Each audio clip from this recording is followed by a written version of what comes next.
Chào các bạn, chào bạn Nguyễn Văn Cường. Bạn gửi cho tôi một cái hộp thép nhờ tôi làm dao, không biết là cái hộp thép này thép gì. Bây giờ tôi sẽ mở nó ra xem.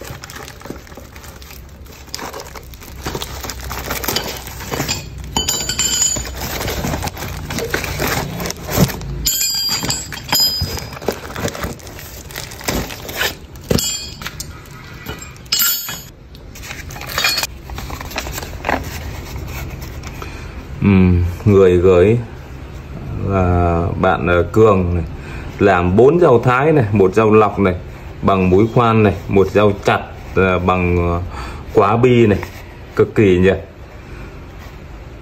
Rồi gửi theo địa chỉ này. Ok anh. Rồi ok. Bây giờ tôi sẽ khám phá cái hòn bi này xem cái bi có nước nào mà nó mượt như thế này nhá. Đúng là quá bi cực kỳ này. Ok, bây giờ tôi sẽ làm một dao phơi chặt.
Đây, như thế này tôi đã hoàn thiện xong cái lưới dao phớ bằng hòn bi có máy bay.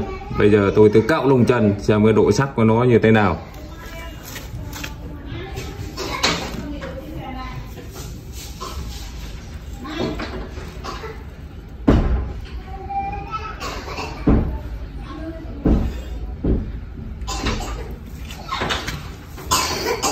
Quá tuyệt vời các bạn ạ. Ta cạo lông mát rượi luôn ạ. Đúng là tuyệt vời ông mặt trời. Cái độ sắc như thế này chỉ có cái hòn bì có máy bay vì có cái độ sắc như thế này thôi. Ok, còn phần ốp cán tôi sẽ vào tôi ốp nốt.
Tuyệt vời các bạn ạ. Ta chặt thịt vịt thì rất chi là ngọt. Ta cạo lông chân thì mát rượi luôn ạ. Phải nói là sắc như nước luôn.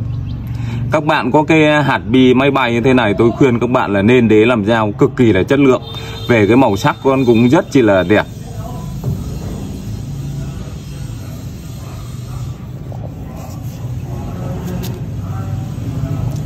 Các bạn làm mấy con dao phở chặt như thế này, cái sống của nó thì dày như thế này thôi. Kéo xuống đầu mũi này thì hình vuông vuốt chữ V. Ta khai thác cái độ sắc của nó là tối đa.